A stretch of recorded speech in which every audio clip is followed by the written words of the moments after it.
kasih Ya, lokal ya, Prof. kearifan lokal dalam pengelolaan pangan masyarakat. Mengapa mereka bisa eksis itu? Misalkan di daerah yang itu ada banyak pertaniannya, ya.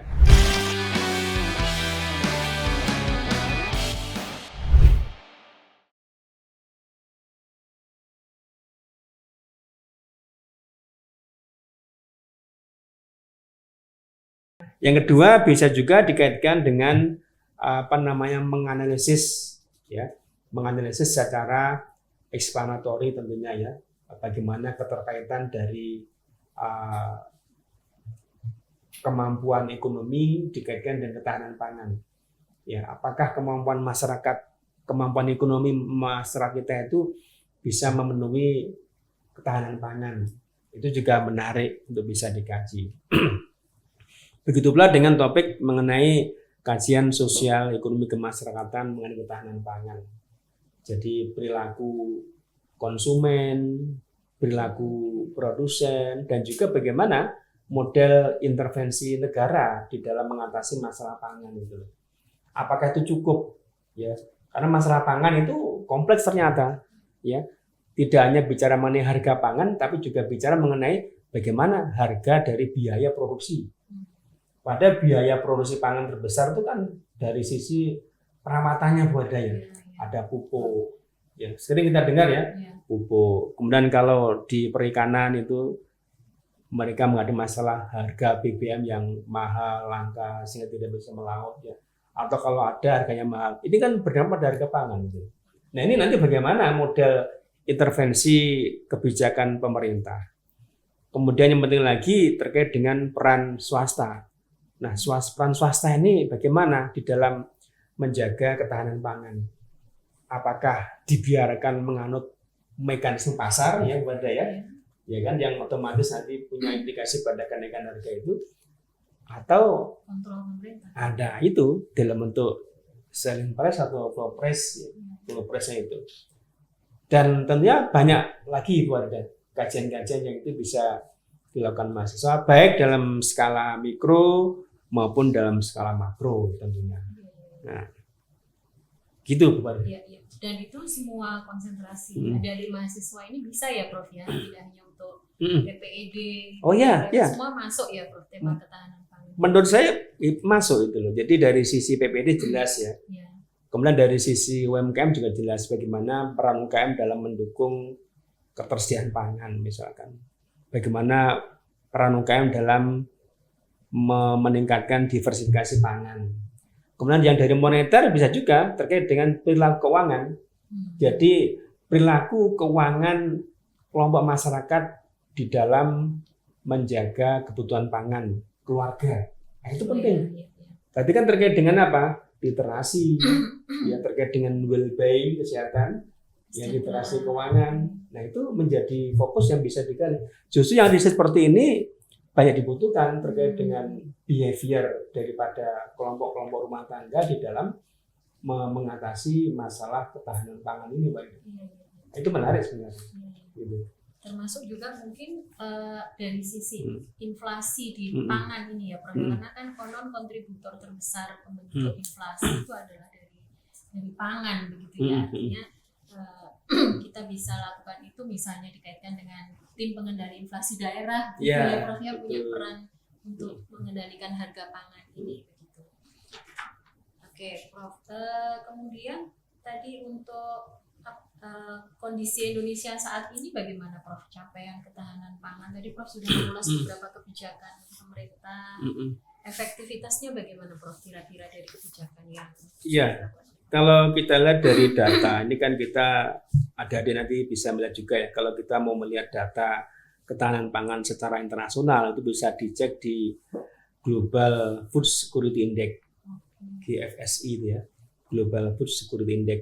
Nah, itu ada paparan data-data makro secara internasional dan juga peringkat ketahanan pangan di berbagai negara. Ada indeksnya, Bu Warida, namanya Indeks Ketahanan Pangan. Indeks Ketahanan Pangan. Ya, betul. Itu menarik. Jadi nanti ini salah satu usulan kalau nanti adik-adik rekan-rekan mahasiswa itu membuat skripsi. Jadi misalkan menganalisis relasi antara tingkat ketahanan pangan dengan Gini rasio misalkan. Oke. Itu kan datanya ada ketahanan pangan, indeksnya ada. Iya. Gini rasio juga ada datanya. Iya. Nah, tinggal di korelasi atau di gradient causality dapat itu. Oke. Ya. Nah, kalau kita lihat di level ASEAN, Indonesia itu masih peringkat 4 tuh Farida. ASEAN. Di ASEAN aja yang paling tinggi indeksnya itu Singapura. Ya, namanya indeks itu kan paling tinggi 100 ya, 100 ya. Semakin tinggi indeksnya semakin bagus. Singapura. Kemudian yang kedua itu ada Malaysia, ya. Kemudian ada Vietnam, Dan baru Indonesia. ya Indonesia. Di bawahnya ada Thailand gitu. Ya. Nah, itu kita juga melihat negara lain untuk komparasi ya. Komparasi artinya dengan parameter yang sama, kita tuh pada posisi berapa sih? Ternyata kita masih dalam posisi keempat di tahun 2022. Ya, dan terbaru seperti itu. Nah, artinya komparasi itu kan bisa menjadi etalase bagaimana negara lain bisa berkinerja, bagaimana kita juga bisa dikerja. Tapi kita juga harus sadar bahwa Indonesia itu kan memang beda dengan negara lain. Maksudnya itu kita adalah negara dengan jumlah penduduk terbesar di penduduknya terbesar di ASEAN. Wilayahnya juga terluar di ASEAN. Itu kan luar biasa sekali penanganannya itu. Capaian itu saya pikir sudah luar biasa sekali begitu. Tetapi di situ ada masalah Bu Farida. Ketika kita bicara ASEAN, ternyata produk-produk yang dihasilkan itu kan sifatnya homogen Bu Farida. Jadi ada istilah homogeneous product. Jadi kalau di Indonesia ada padi, di Malaysia juga ada padi. Di kita ada jagung, di Filipina ada jagung. Kita ada kedelai sama. Nah, ini justru menjadi kajian yang menarik dari sisi ketahanan pangan di ASEAN itu. Apakah konsep intra-trade ya, dan extra-trade itu terjadi di sini? Bisa kita analisis itu. Artinya ketika Indonesia sudah menetapkan kebijakan ASEAN Trade Area, ya, itu ya, mestinya itu juga bisa menjadi peluang untuk saling mengisi ruang-ruang kosong dalam pemenuhan pangan. Ya, jadi itu kan konsep intra-trade industry. Nah, sehingga kalau kita bicara lagi itu kan nanti arahnya apakah terjadi trade diversion atau trade creation? Masih kan enggak itu pelajaran itu ya. Trade creation itu kan kalau di dalam konteks perdagangan internasional itu justru menghasilkan manfaat positif dari trade creation. Nah, kalau trade diversion kan kebalikannya begitu. Nah, kita punya pemikiran ya justru dengan adanya kesepakatan perdagangan bebas ini bisa memperkuat kondisi ketahanan pangan itu dan bisa memberikan kemanfaatan di masing-masing negara ASEAN. Nah, secara domestik, secara regional pun kita melihat ya memang sekarang masih ada masalah stunting ya. Stunting itu kan juga mulai pada masalah masalah bagaimana warga kita bisa mengakses pangan dengan baik. Pangan kan macam-macam, ada pangan yang bahan sembako, ada yang gizi macam-macam sesuai dengan kebutuhan itu.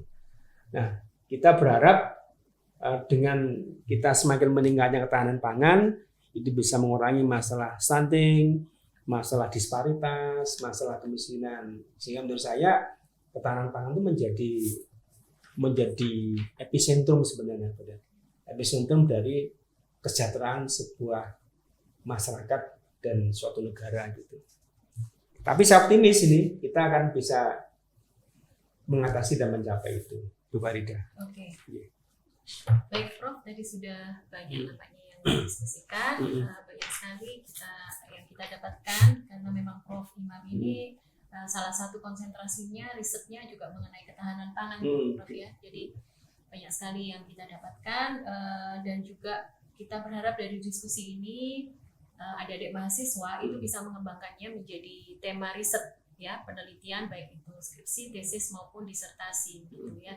Jadi ternyata memang ketahanan pangan itu isu yang sangat penting dan menarik di samping yang selama ini selalu kita bahas itu kan masalah pertumbuhan ekonomi, pemerataan dan sebagainya. Ternyata ketahanan pangan itu juga satu hal capaian yang memang juga sangat penting dan implikasinya bisa ke aspek yang lain begitu ya Prof ya. Mungkin ada closing statement Prof sebelum ditutup kegiatan ini. Baik, mengakhiri diskusi topik ketahanan pangan ini, kita memberikan pesan kepada masyarakat dan khususnya pada mahasiswa dan juga generasi milenial bahwa ketahanan pangan itu akan sangat bisa dicapai secara berkelanjutan kalau ada partisipasi secara sukarela dari kita. Jadi bagaimana mahasiswa berperan di dalam memobilisasi sumber daya yang dia miliki itu untuk care dan sense terhadap masalah ini sehingga punya inovasi dan kreativitas dalam memecahkan masalah pangan itu. Itu aja, Bu Farida. Oke, baik. Terima kasih, Prof. Mungkin cukup untuk kegiatan Orkes ini, obrolan ekonomi dalam podcast hari ini. Mungkin bisa kita akhiri ya, Prof ya. Terima kasih kedatangannya dan juga termasuk sharingnya ya, Prof ya. Terima kasih. Mudah-mudahan sehat selalu dan Amin. kita tetap semangat untuk mengkaji. Yang memang ini tugasnya akademisi, tugasnya ilmuwan untuk terus mengkaji permasalahan-permasalahan yang ada di sekitar kita. Mungkin cukup sekian dari saya, Prof. Kita akhiri. Sebelum ditutup, mungkin ada sedikit pantun. Prof Imam dulu atau saya dulu? Farida dulu aja. Oke, kalau saya pantunnya singkat saja, Prof. Ikan hiu makan tomat, thank you so much. Terima kasih dari saya sama dengan Farida pantunnya.